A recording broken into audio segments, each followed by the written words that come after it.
about 5 minutes of meditation. Try to get your mind off of your boss. It might take me a little longer.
this time.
Okay, we've been going over offering a mandala, how to do it. We're doing a special kind of mandala offering, started in ancient India, and then, thanks. Started in ancient India, and then it was, we're studying the version that was designed by Pakpa. Pakpa was a great Lama of the 1200s. He was the nephew of the great Sakya Pandit. And Marco Polo met him in the court of Kublai Khan when he got there. He was the Lama of Kublai Khan. So he's the person who designed the version that we are doing. But the whole mandala offering that we've been studying began, of course, about 2,500 years ago and has been practiced ever since. And that's called the offering in 37 piles or 37 handfuls.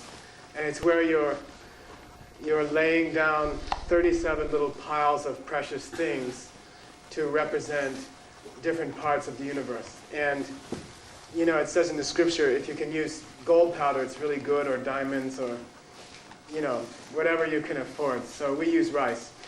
Okay? In the old days, flower petals were very popular, and I think flower petals are really nice if you can get enough of them. It's really nice. In that case, the mandala plate would be about this big. They say truchik, which means 1 cubit. The plate should be about that wide in circumference, and then you would be pouring flower petals on that plate. And I think that's a really beautiful way to do it, and it's too expensive. A lot of lamas have said that the beauty of the mandala offering is that it doesn't cost anything, so you don't have any misgivings, and so you don't collect any bad karma while you're doing it. that, oh, this is a little bit expensive to be throwing these rose petals around like that. Okay. I'm going to go over really quickly how to lay down the first group of handfuls of grain of rice. And then we'll start with a new group. Tonight's group is very, I like them the most. But we'll go over the other ones real quick. Judging from how we've gone and everything, I've calculated that we need one more class in this. So we're not going to do it next Friday, which is the 13th. But the week after that, which is Friday the 20th, all right? And it will not be here. It will be in the Institute on 6th Street. That's 321 East 6th Street, between 1st and 2nd Avenues. And it'll be at the same time, 7 o'clock. And that really will be the last one. That'll be on the 20th. And on that night, we will hand out a notebook, and it will contain the offering itself, the briefer offering, which is condensed from one that Jetsun Kappa used to use. And there'll be a commentary there from the 18th century, which is a very beautiful, that's the one we're using. And then there'll be a commentary by our root Lama, Ken Rinpoche Geshe Losang Tarchen, that he gave about 25 years ago. And we have that whole commentary. So everyone who comes will get a free notebook with those in it. And then the hope is that you would keep that, study it, use it throughout your life, spread it to your own students when you teach them the mandala offering. So there'll be a little bit of a nice little notebook by then. We tried to finish it this afternoon. We decided, well, my boss wanted to see me, so we didn't make it. So, and then next time, which is 2 weeks from tonight, we'll try to practice it once or twice together. And we'll pass out. We don't have enough mandala plates for everyone, but we have enough that maybe every 5th person could practice. And we're trying very hard to get mandala plates. We've talked to people from Hong Kong, Lhasa, Nepal, Mongolia, and it's very hard to find enough for a group of people like this. But I think maybe by next spring we'll have. They're very hard to find, but we'll try to get it. We'll try to get some together by next spring or so. They have to be handmade, and it's a big job. So we'll start. We'll just review what we went over before. If you remember, the world, Columbus was wrong. The world is flat, and it's a big disc. And you are putting down piles of grain on the disc that represent the world. And if the purpose of the mandala is to receive a blessing from your lamas, then you start by imagining that this is, by the way, a bird's eye view. And the corner of the mandala nearest to you, if you're doing a mandala of blessing, to receive a blessing, will be the east. So you're holding that round plate, and the corner of the plate nearest to you should be east, should be considered east. All right? If you are doing a mandala offering for the purpose of dispelling obstacles, to get rid of obstacles, then you start with east away from you. In other words, then that would be directed from the point of view of the being to whom you're offering it. So this is starting from the east, okay? So we're just going to go real quickly through how the piles go down, because that's the main thrust of this class. We're trying to get all 37 straight, which is not easy. Okay, so how does it go? First one?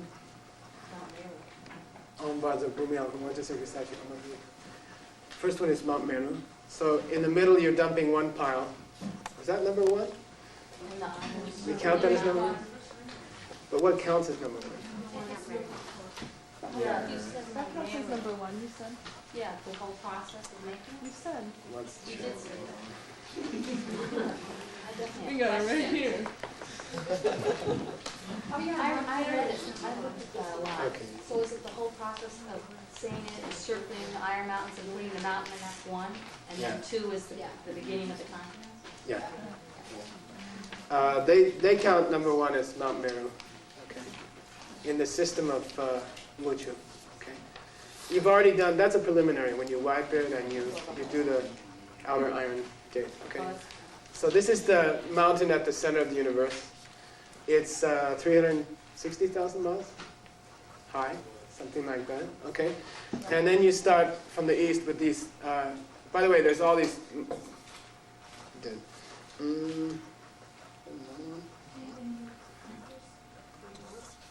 we'll see, it's gonna wake up here. There's a group of mountains around there, and then you start laying down continents. This is the first continent is here. It's not that shape, it's a ox cart shape. I'm not gonna get into the shapes, okay? That's number 2. Then you lay a pile down here, number 3. A pile down here, number 4. A pile down here, number 5. Then the book says you pretend you're standing in the middle and you go from right to left. Okay, so it's what? 6, 7, 8, 9, 10, 11, 12, 13. And with that, you finished all the major geographical points in the universe. All right, the 4 great continents, the great mountain in the middle, and then the 8 subcontinents. Okay. Then you get to Sha Rinpoche Riwo, the precious mountain.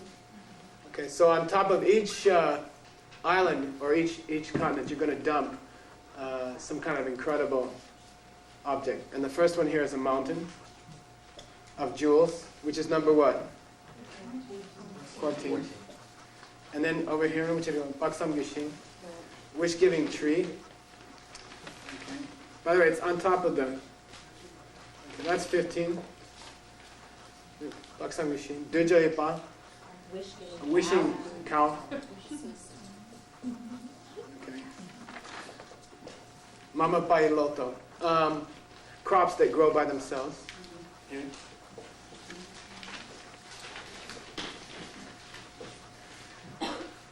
Then it starts to 7. Mama Pai Loto. Kolo Rinpoche.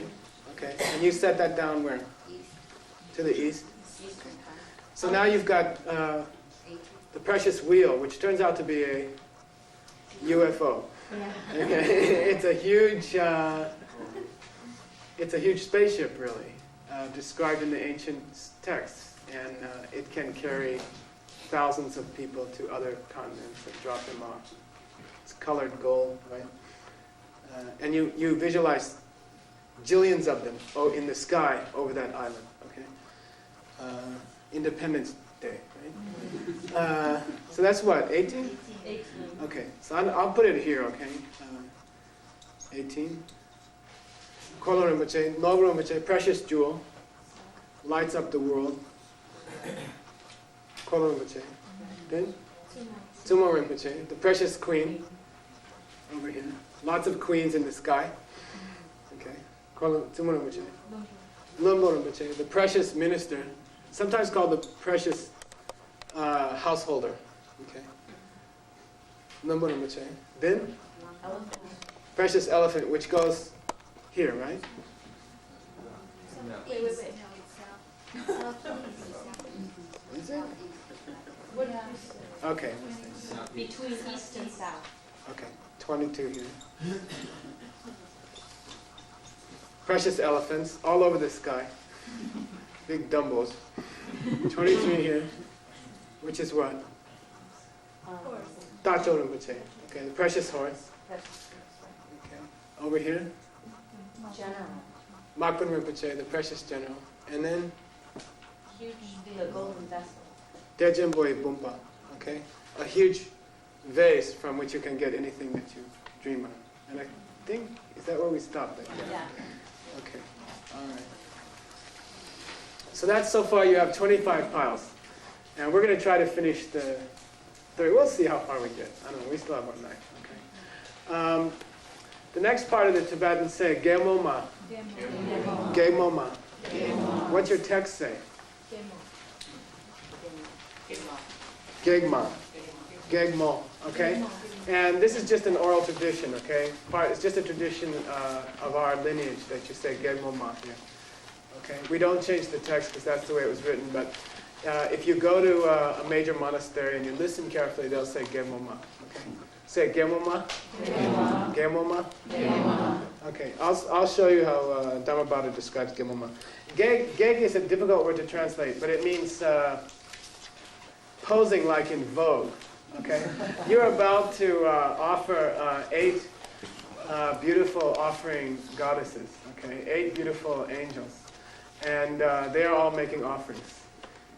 This part of the mandala offering comes from a secret book from a tantra, and it's very, very significant. It's very, very important that you get this part right.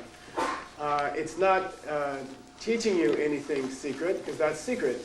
But it's like a preparation. It's like, we call it bakchak. Bakchak means by doing this particular visualization, it will put some good seeds in your mind for the future that you'll be able to pick up quickly on that subject when you get to it later, which you will get to later.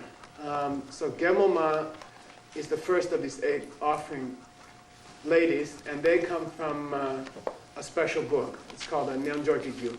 Okay. So the first one is Gemoma, and I'll read to you how Geg is a difficult word in Tibetan, but it means to strike a pose, like a model. You know. And that's the meaning. She's called the lady of what do you call it? Gesture, did we say? Posing.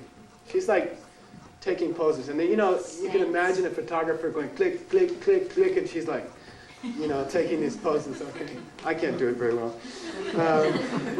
You place this, she goes down here in the east, okay? So this is at this point you have to start working in towards the central mountain. So this pile goes a little bit closer in towards the mountain. He'll tell us later exactly where, but you have to imagine that you're placing it in a little closer to the central mountain. So she's about, you can say about here. And she's 26, Gemoma, the lady of Vogue, the Vogue lady, okay, striking poses. Both of her hands are in what we call a dorje kutsur. Dorje means diamond, and kutsur means a fist. And so this is a kind of mudras, you know, special hand gestures, and they're like, that's like that. Dorje kutsur is like that. It's like fierce. It means some kind of fierce gesture, all right? And in her hand, she holds what we call a vajra, which is, if you've ever seen that, you know what they are, right?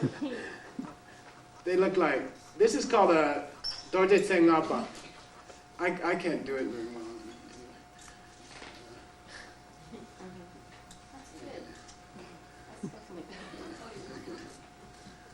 It's supposed to be like that.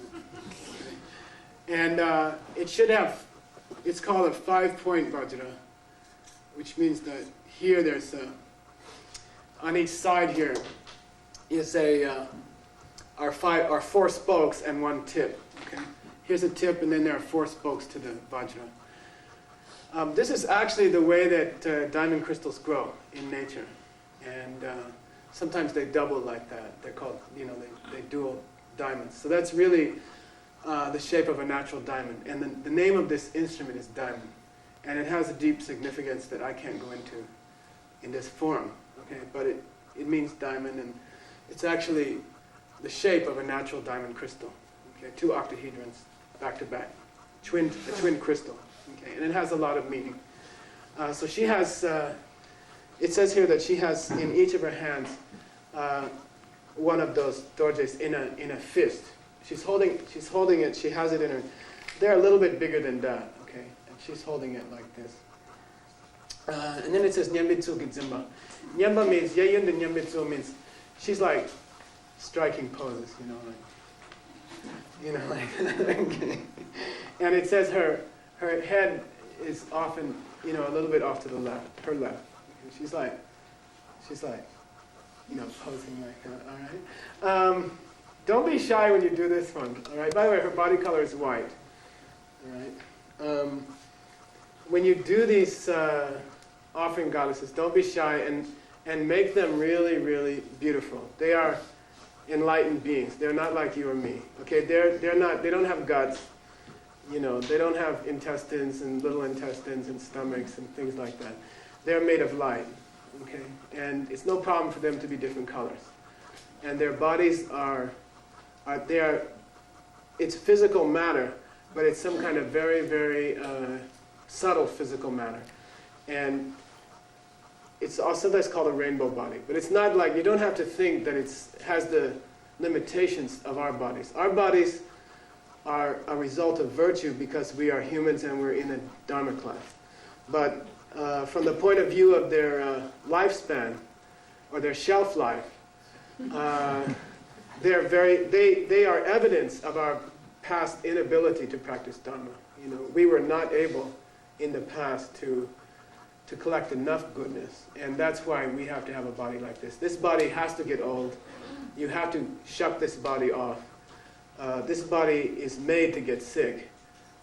The elements inside of it are working against each other, and then sooner or later, no matter how strong you are, how pretty you are, you will, if you live long enough, you'll become ugly and weak, and your ears and eyes will go. And this body is like a temporary automobile that you're into. You have to use it to get somewhere, and then you will lose it. And you have to get to where you're going before the car breaks down. You know, we are like in a race. What do you call it? Race for time, something like that. Race against time, right? The body is going to die. The body is going to self-destruct and get ugly and old in the process. And you have to try to avoid the kinds of actions which cause the body like this. Okay? The mortality of this body, the fact that it's going to die and get old, is caused by negative thoughts and negative things we did. Mostly negative thoughts, unhappy thoughts, jealous thoughts, selfish thoughts. And that's why our body looks like this now. If you could clean out those thoughts, you wouldn't have a body like this. You would have a different kind of body. These ladies have this kind of body. Okay, they don't have poo-poo and pee-pee and everything else. You know, they are totally pure. Their bodies are made of light, and they are very, very foxy. You know, they are very beautiful because they're just pure. Their minds are totally pure, and their gestures reflect that purity. So I mean, if your mind was totally pure, and you were just blissed out, and you know, she's just like that. And she's got these two diamonds in her hand. Okay, these two diamond instruments. And imagine over the eastern continent, an infinite number of those ladies. Okay, in the sky. Lucy in the sky with diamonds. All right, and she's there. Gemoma. Over the eastern continent or between? Well, it's between Mount Meru and the eastern continent. Okay. In the sky. Okay. Gemoma. Then what's next? Luma. Say Luma. Luma. Luma. And we'll practice it next class, but you have to. There's a sort of a rhythm to it, and you should try to practice that. I'm sorry. Gemoma Tewama. Sorry, Tewama. Tewama. Say Tewama. Tewama. Tewa is the Tibetan word for mala. Mala meaning a rosary. It means a string of anything. Okay, like Yikcheng is a string of letters. Gyerab is a string of lifetimes. And in this case, the Tewama is a rosary. Okay, it's a crystal rosary. We'll talk about it. This angel, or this goddess, is here. Okay, she's in the south. By the way, when you really get to doing it on one of those little plates, and you try to dump the rice in closer to the mountain, there's no room, so it's going to end up in the same place anyway, but don't worry about it. Think of it as moving in. And when you do it with one of those big, cubit plates, you can actually get it in the right position. All right. If you have gold dust, it's much easier, it's fine. Okay. She is a yellow color. She also has what we call the fierce gesture with her. She's holding her objects with a fist, which means she's fierce. Fierce means this. if you were a very, very pure person, like if you were the Dalai Lama, how would you look to a demon or a devil, you know?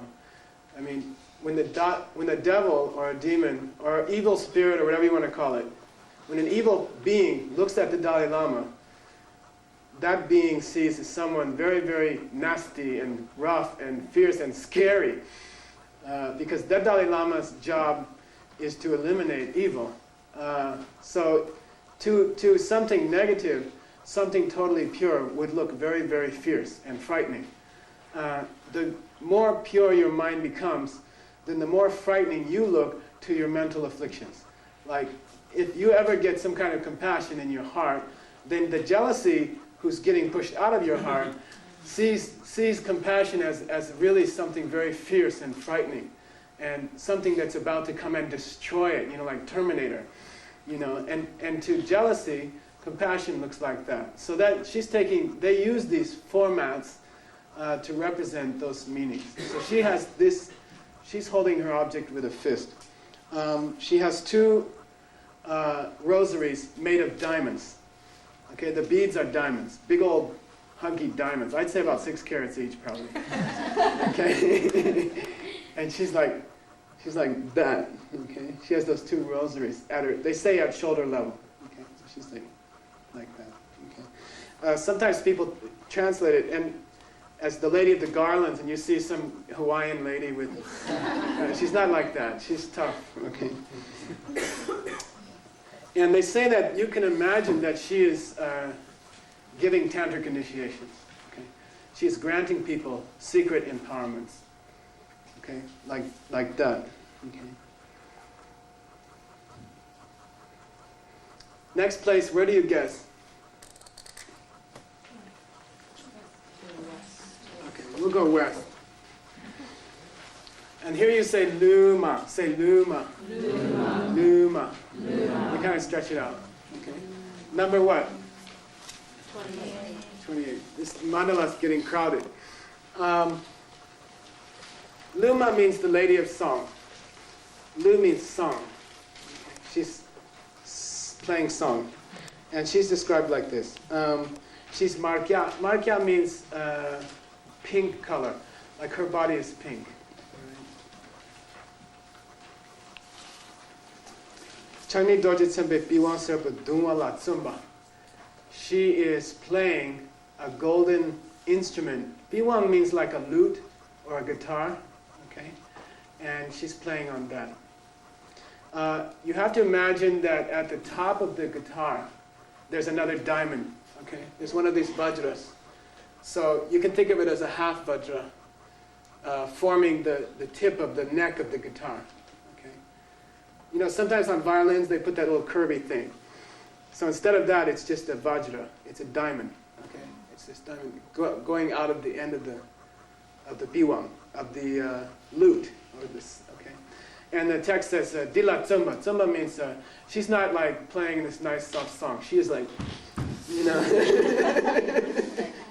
Richie Havens. If you saw him, when was that? The other night. Yeah. Not just quietly strumming, okay? Like really going, okay, jamming away, all right? Next one is north. How does it, what's the text say? Karma. Say karma. Karma. And Tibetans, when they say it, they tend to stretch it out to karma. Okay. If you listen carefully, they say karma. Karma. This is not karma, it's karma. Okay? Karma means dancing. Okay? The lady of dance.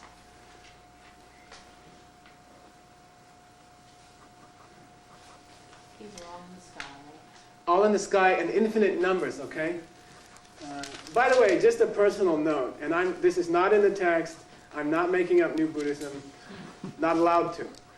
But I personally found it easier when I was starting this to just give them that color of clothes, because I had trouble picturing green people and pink people and yellow people, and you know, I started out by making their clothes yellow, and then when I got more used to it, I made them that color. But I think at the beginning it's a little scary to meet a lady who's all yellow or all green, you know. And Are they wearing clothes?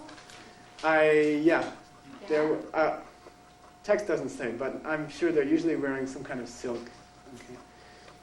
I don't know. Doesn't say, and I can't say. Okay. This one's a little complicated in the color, so I'll just read it to you. This is hard. Shedan shabni kako. Her head and her legs are white. Okay. Godan rotum markya. Her from here down to here, she's pink. Right? From her chest up to the top of her neck, she's pink. Kebadan chagni mokya. Her middle part is pale blue, and her hands are pale blue. Okay. Lani serkya. Her two thighs are like pale yellow. Hlamang noy natal do. The rest of her body is all different shades of blue. I don't know what's the rest of her body. Maybe I don't know. Maybe her hair. I don't know. Doesn't say. It just says the rest of her body. Chagniki dorje sumbani ye.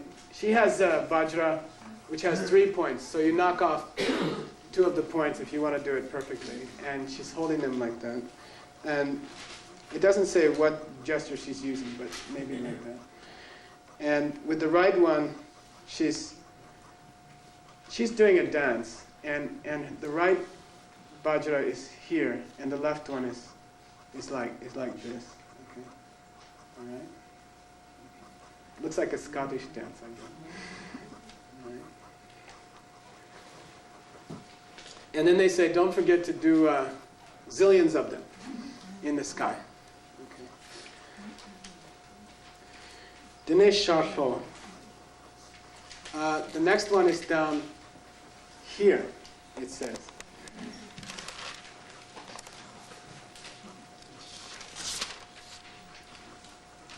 We're up to 30, I think, right?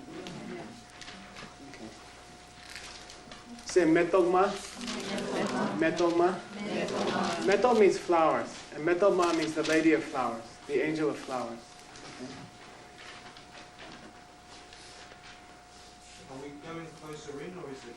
I think same level. He's going to discuss it later, but I think it's still on the same parallel. Okay. In her left hand, she's holding a flower vase, and it is also has diamond drawings all over the vase. You know, like you can think of a silver vase or a golden vase, and then there are those vajras imprinted on the vase, all around the vase. Okay. With her right hand, she is throwing down flowers. Okay, because she's where? The sky. She's in the sky, so she's like raining flowers down on the world. Okay, she's just throwing out flowers like that, and that's the lady of flowers. Okay. Next one. Dukpuma. Okay, say Dukpuma. Dukpuma. You guys are sleepy. Dukpuma. Dukpuma. Okay. Dukpuma is here. Honu, southwest. Okay. Yes, here, right? You did the opposite. I'm sorry, I shouldn't have been there, right? Oh, it's on the inside? Yeah. Yeah. Sorry, that 30 is in here. It's getting crowded. Okay. Dukpa means incense, the lady of incense. Her body is white, okay. And in her right hand, she holds an incense an incense pot. They're like circular, and she's holding that in her right hand. And you have to imagine that she's wafting it towards the lama to whom you're making the offering. You know, like she's, I don't know, like an incense. What do they call those things in the church? I don't know. Yeah, she's like trying to get the incense to blow over towards the lamas to whom you're offering the whole mandala. And the pot is white too? Doesn't say. I think you can make it however you like. And then in her left hand is called, she's doing a diktup. Diktup means a gesture like that. Okay. Diktu means a threatening gesture. All right? And this is like connected with smoke, fire. And she's like sending cannonballs out to the great enemy of mankind, which is what? Mental affliction. Okay? Your own jealousy, your own desire, your own hatred. And she's like, I like to say a bad word at this point. He's like, blank you, and to your mental afflictions. When you feel jealousy, I'm very good at this. When jealousy comes in your mind, you just say, like, and it means I caught you, I know I'm getting jealous at this guy, and this time I got you, and you just go like that, and you say, and you stop it. Because you know that if you don't have it, in the short term you'll be happy, and in the long term you don't collect any bad karma. So it's a plus-plus situation. Okay? There's no benefit to jealousy, period, ever. If you stop it, you're happy immediately, and then you don't collect bad karma, so your future gets better and better. So no reason to have jealousy, so like that, okay? With her left hand. Nukjangdu, where are we? Northwest. Northwest. And say Nangsema. Nangsema. Okay. Nangsel means lamp. Okay, like a butter lamp, like a beautiful lamp. Okay. She's again like a rose color. Okay, like not a deep red, but a sort of it means like not red, but like a little bit paler red. Okay. Yeah, that might do. Okay.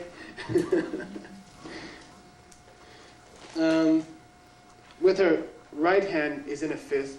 Okay, and she's holding. With that, she's holding a butter lamp up like this. Okay, at shoulder level, like that. It's a butter lamp. It's looks like this.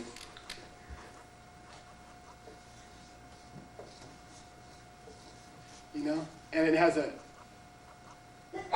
has butter, melted butter here, clarified butter, and it's burning like that. Okay. She's holding that. So the flame is burning. It's a flame. Yeah, it's a flame, and she's holding it up like that with her right hand. That you can hold that vajra like that. You can hold a diamond, and then you can hold the bottom, like when you do certain kinds of offerings. Okay.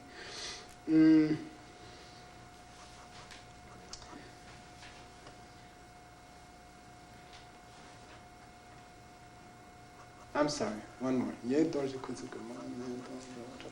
She's holding it to her left, okay, like that. Okay, she's not holding it up here. She's got in her right hand, but she's holding it up like this, okay, in front of her left shoulder.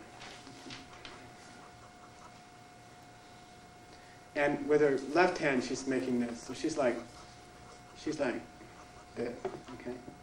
Her left hand is in a fist. Can you hold that?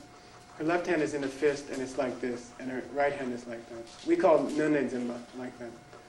So one part, the pot is here. I'm sorry, the butter lamp is here. And here she's just making a fist. Okay.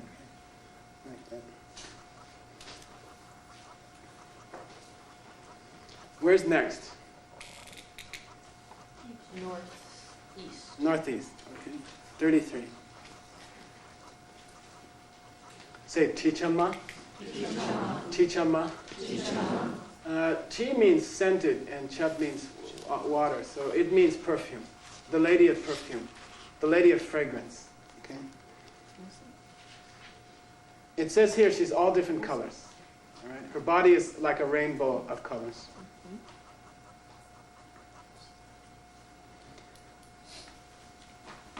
And in her left hand, she's holding. There's a special. It's used in rituals. I'm not very good at this, but anyway, you know that already.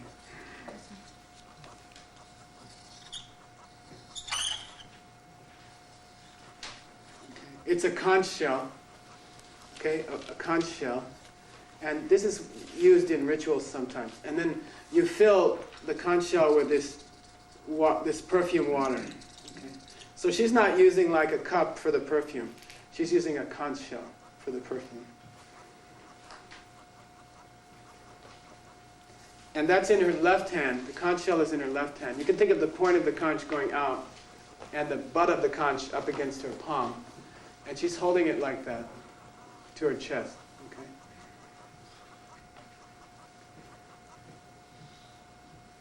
And then in her left hand is, they say, chichu betsugi, which means she's like taking that perfume and she's putting it on your lama.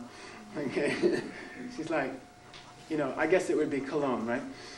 Or in the case of a male lama, and perfume in the case of a female lama. But she's offering it like that. So that's the right hand that she's... Yeah, with her right hand. It says at the level of her shoulder. So she's not going like that. She's like offering it like that. Just whatever would be natural when if you were rubbing someone's body with ointment or perfumes. Okay.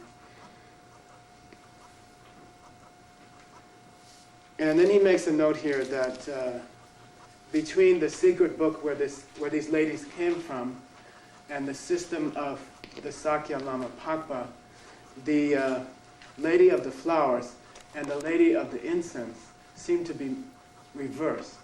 And he says, Tago, which means, you guys figure it out. Tago means, somebody should investigate, Okay? But the way I presented it is the way that he would say to do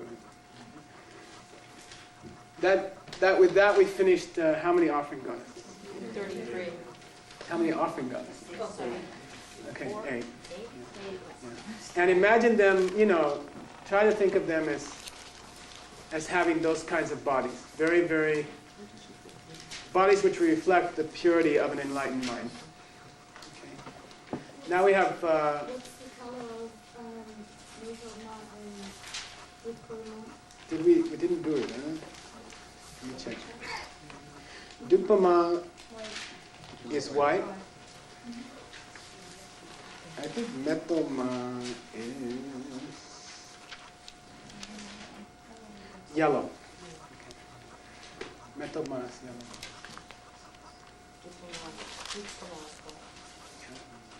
Okay, we're going to take a short break there, like for 5-10 minutes. So there's refreshments out there. Please come back in 5-10 minutes. Don't make me send any offering goddesses to catch you.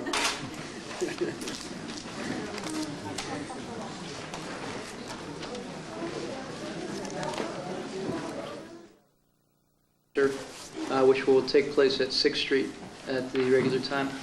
And I have one other announcement, and that is 2 students in this class have been videotaping all of these mandala classes. And if you did not catch all of the classes and you would like to see any of the classes which you were not here for, they have kindly offered to make copies for you and provide videotapes for you. So I will give you their name and number, and you can call them if you like. It's Deborah and Kevin at 533-2545. So you can give them a call, they'll make you a copy of the videotape, and you can reimburse them for the expense. Thanks.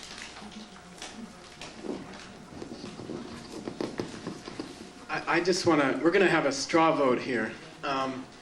We're trying to make the schedule for the new year, and that guy, what's his face, is really bugging me about it. Stillwell. And anyway, due to a whole bunch of reasons, it might be easier in 1997 to hold this particular class on Tuesday nights. And I just wanted to get a sense, some people prefer to have their Friday nights to themselves because I guess they do something. And some people like to have a class on Friday night because they can sleep in the next morning. So I'd like to see a vote. How many people like to have a class on Friday night and sleep in the morning? And how many people prefer to have it on Tuesday night so they can have their Friday night? So we'll do Friday night first. And then Tuesday night. Ooh, okay. Okay, well,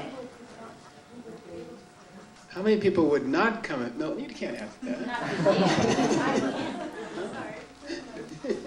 What happens How many people could not come on a Tuesday? What happens to the Tibetan We'll class? talk about that. Well, that's part of the vote. It gets the two 5-year courses get consolidated into Monday and Thursday or something like that. Anyway, okay, looks like we have another problem. Okay, it's like getting all these piles in on the mandala. All right, we have to go a little bit fast. We only have how many piles left? 4. And we're going to go a little fast because they're going to kick us out before we finish the mandala. So you go back to the east, which is where you're always starting from on each series. And the next thing in the offering is what? Say Nima. Nima. Okay, you just stretch it out when you do the mandala offering. Okay, Nima. Nima means sun. Okay, the sun in the sky. S-U-N. Okay, and you place it a little bit farther in to the east. I think by this time you're getting on top of these mountains. And that's number what? 34. Okay.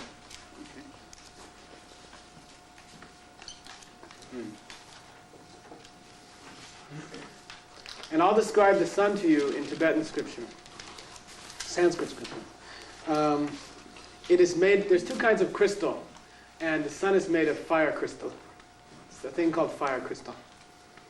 Its shape is circular.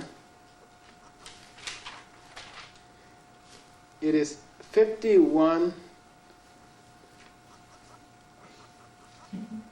yojana wide, 51 times 4.5 if you want to do it in miles. Okay, it's roughly what? 251 times 4. Yeah. 200 something miles wide. Okay. And in thickness, it is. I don't even want to do that. 5.5 and an 18th. Okay, yojana times 4.5 if you want miles. Okay, we'll do that later. It has the ability, with its light, to remove the 2 kinds of darkness on the continents. And that means subtle darkness and gross darkness. And you'll understand the difference when we get to the moon. Okay? But anyway, it's very shiny, as you know. Tengdu Serkirawa. In Buddhist scripture, the sun is a mandala. It's even called a mandala. It's a disc. And it has on its surface a great golden wall, a wall of gold. There are people living on the sun. There are sun beings who live on the sun. Okay. So you have to imagine beings living on this sun.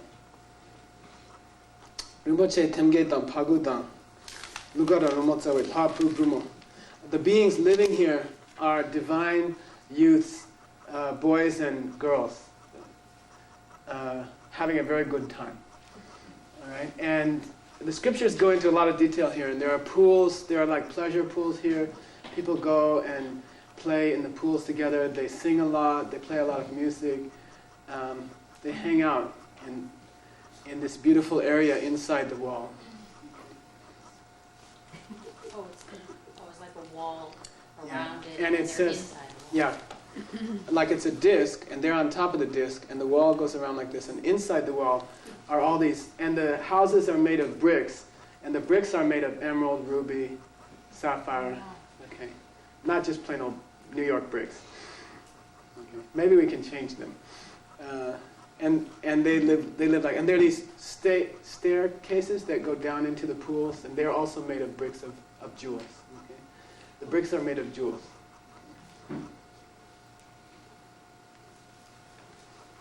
And it says, imagine an infinite number of those suns in the sky, in that area. So you're getting, if you really think nicely, you remember from the first class that this mandala is 10 with 60 zeros on the end, 4.5 times that, miles wide. So you've got lots of room to play around with. Okay, so there's no problem to put like, a few 100,000 suns there in the sky. All right? And don't limit your vision, I can tell you frankly that for many years I have offered the mandala offering, visualizing it as this little plate with rice on it, and you don't get much virtue out of that. You know, you are offering your Lama the universe and millions of times the universe. So don't be shy and make it as beautiful as you can imagine. Yeah. Did the sun spread out in the sky beyond that whole area, or just spread out in that? It seems to stay in that area. Like I would say like around here. You know, it seems to stay that, in that area. And they're like flat discs. When you look up, they're just like flat discs all over the sky. They are shining down on you. Like you can't see the edge of the disc, but they are circular, facing down on you. Yeah. And all the other objects, like the queen and the discs, they're all still up there like this? Yeah. Oh, yeah. Yeah. It's a good question. And at the end, there's a special way to dissolve it, and that has its own significance. And we'll do it next time. Are you still in the center?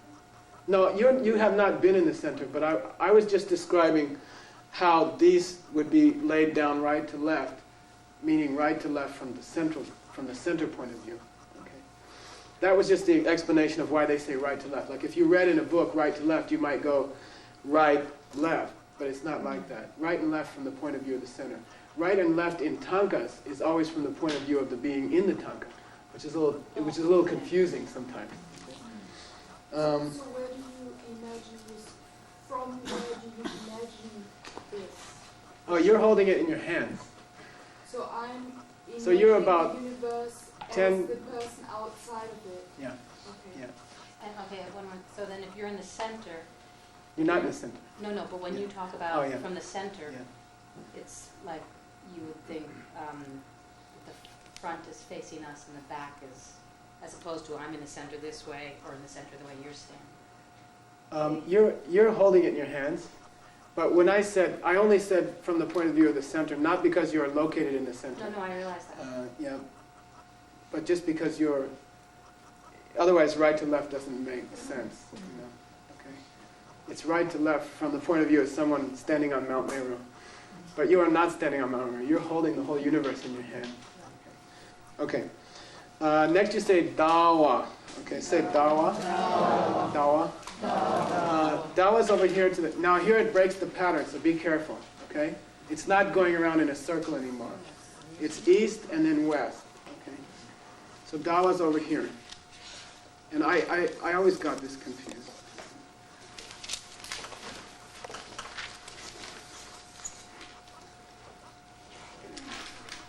The moon is made of water crystal, which means the rays that come from the moon are considered to be cool in Sanskrit, in Buddhist literature. The rays of the sun are hot and they act to ripen crops. And the rays of the moon are gentle and cool on your body. The rays of the moon don't destroy both kinds of darkness. They only remove the rough kinds of darkness. But you know, like when you go out on a moonlit night, you still can't see in every nook and cranny. So that light has some energy, but not as much energy as the sun has. It's also 50 yojana, which means 50 times 4.5 miles wide. And 5.5 and 1/18 yojana thick. Okay, it's a disc, right? It's a wafer. I blew it on the sun. The sun is 51 yojana wide. It's 1 yojana wider, which anybody can see if they look in the sky. Okay. Did I say 51? Okay. Oh, okay. I thought I said 50. All right. Let's see. Anything else he says? It also has a golden wall on the top of it, and that it also has the same kinds of emerald, ruby, sapphire bricks, and pools and palaces and things like that. And you imagine a countless number of them. Okay. We got 2 more pals to go. You gonna get kicked out still? No. I think you should go to about 9:15. Okay. All right. Next one goes to the south. Okay, over here.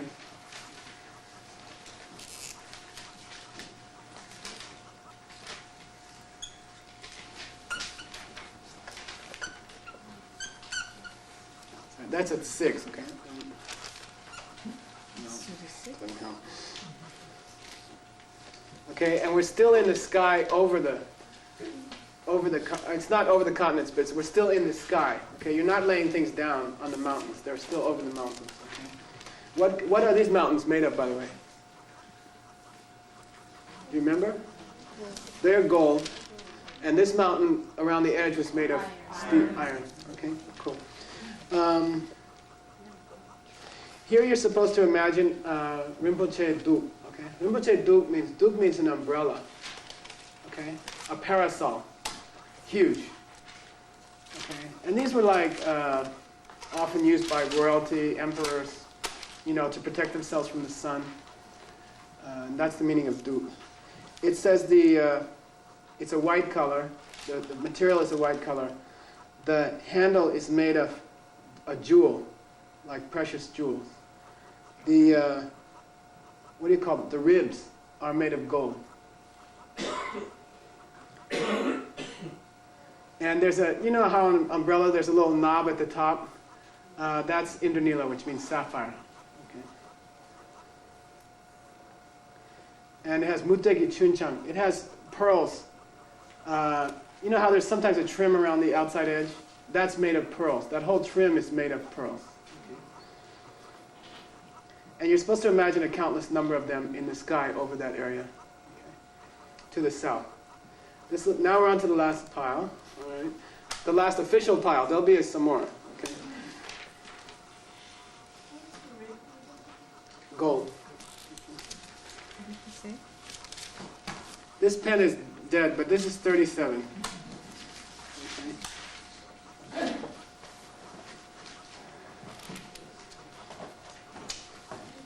And at this point you say, number gyawe gansen. Chole number gyawe gansen.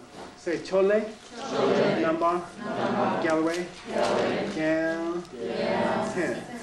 Okay. Chole number gyawa. Chole number gyawa means beat the other side, which means total victory, absolute victory, total victory.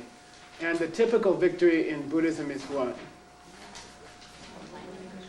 It's beating up your mental afflictions until they can no longer arise. It's smashing your mental afflictions. You're not capable of having jealousy, anger, desire anymore. Imminent? Oh, pens. Okay, I thought you came to total victory, yes. Okay. And I'll describe, this is kind of cool. Changi Banana Rumbache Yuwa Ser Dache. This is a victory banner, and we tried to recreate it, and it seems to come out like this. There's a big bow like that at the top, which is supposed to be a half moon shape. Okay. And then there's a staff that holds it. And then there's a banner hanging down from it. And it has three flags on it. What do you call those? Little ties. Banners? Yeah, it's a banner made of three flaps. Okay. 3 panels. Okay. Let's try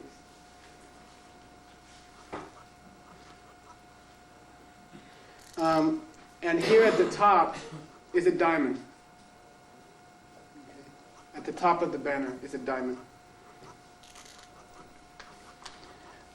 These 3 panels are made of silk.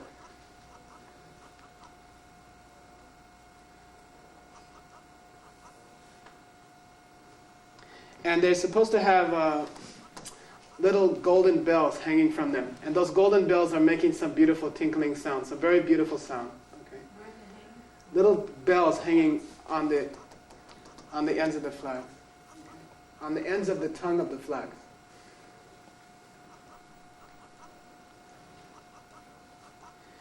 Then there's 3 creatures drawn on these, okay? And I don't know what's the order, but maybe we'll start from the left, but I don't really know. And I'm not very good at drawing it, but it says the fish with hair, okay?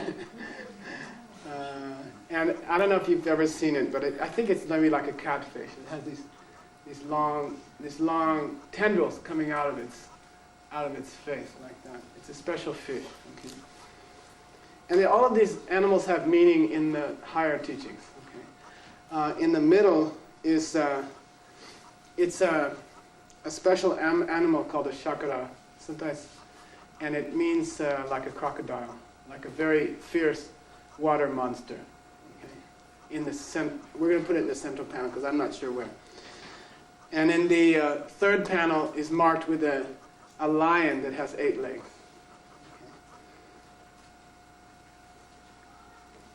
Where would you put the head? Would you put the head of the animal at the bottom or the top? I think they're facing up. I think I've seen them facing up, but I'm not really sure. Next week we'll go on. There's going to be one more huge pile that doesn't apparently count in the 37 piles.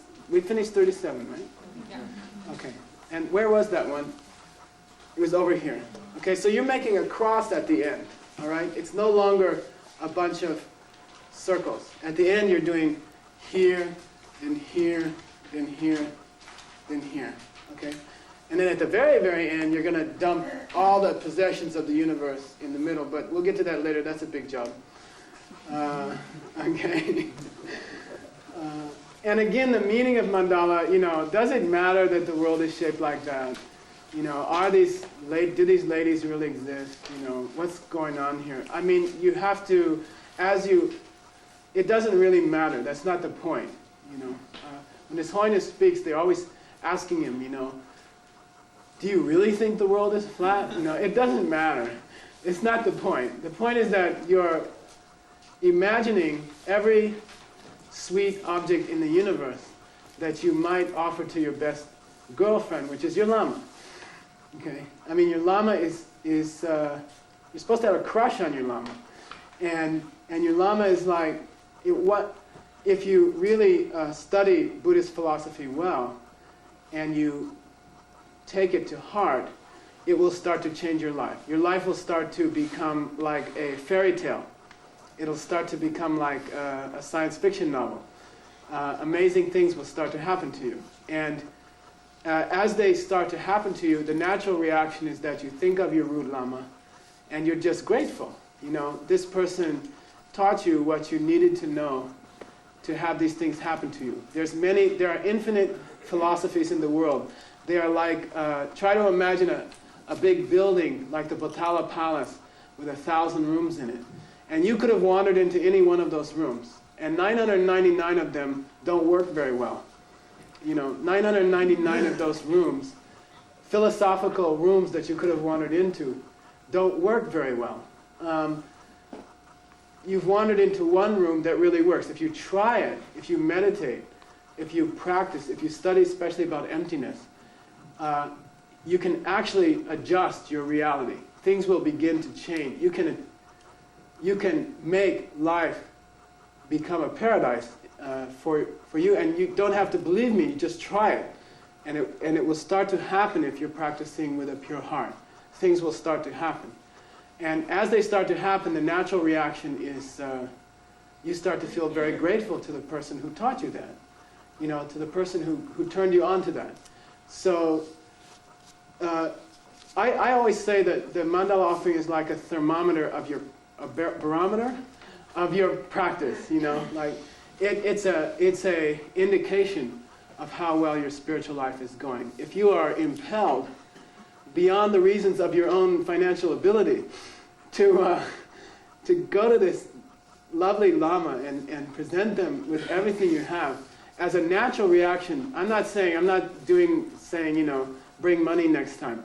I'm saying it's a natural reaction to someone you deeply love, take flowers home or something. And the more you love them, the more you want to give. So in this mandala offering, the world is not enough, and you want to imagine every beautiful thing in the universe. And that's fine. Buddhism doesn't say that you can't enjoy beautiful things. It says find beautiful things that stay beautiful and don't rot and don't die. So you imagine that kind of beauty, and there'll be a step at the end where everything will be transformed into a Buddha paradise. And none of the objects there is like normal objects. If you get money in this life, you have to lose it. There's a Tibetan joke. If you don't lose the money will have to look for a new owner. Meaning, you will die. There's two choices. Either you lose the money, or you outlive the money. The money outlives you, and then the money has to go looking for your relations that are in your will. And that's the only two choices with that kind of wealth. But spiritual wealth and those kind of things, they last forever. And they create paradises where the objects are not like that, because they are not generated by bad thoughts. They're not generated by negative energy. Those things are generated by pure energy. So you have to try to, at the end, you're going to change those objects. You don't want to offer a lama flowers that are going to wilt or die. And you don't want to offer jewels that will crack or get old or things like that. Everything in the universe is going to be transformed. And the beings in that universe, all the people living there, are going to become people who can no longer get sick and can no longer get nervous or can no longer be unhappy, no longer get jealous, no longer have stress. They're incapable of it. So at the end, you're going to change the mandala into that, and you're going to offer that to your lama, which is the world made perfect, by your own spiritual practice, okay, by the purity of your own practice. So you think of that as you offer it. Get all these beautiful things there, and then at the end transform them into something that cannot go bad, cannot turn bad. Okay? And that's the only thing fitting to offer to the person who taught you how to turn the world into that. Okay. All right, so we'll do just do quiet for 2-3 minutes, and then we'll do some prayers. Okay. Yeah. You want to meditate for 15 minutes? I didn't know it was like that.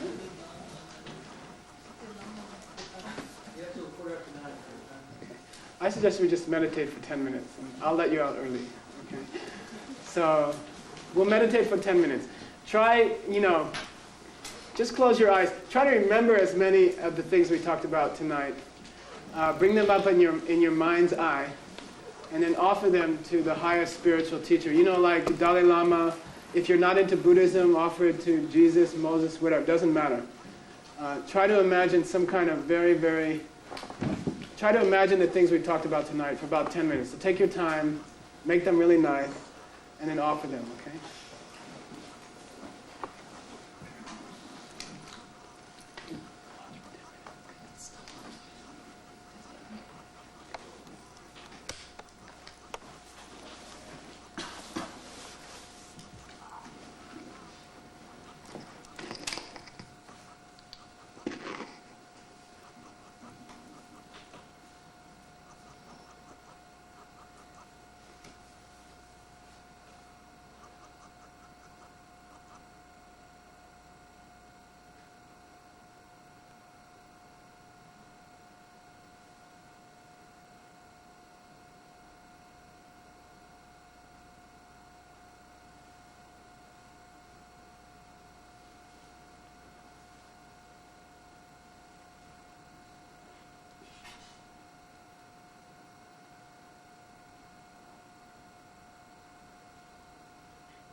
show the print.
Mm-hmm.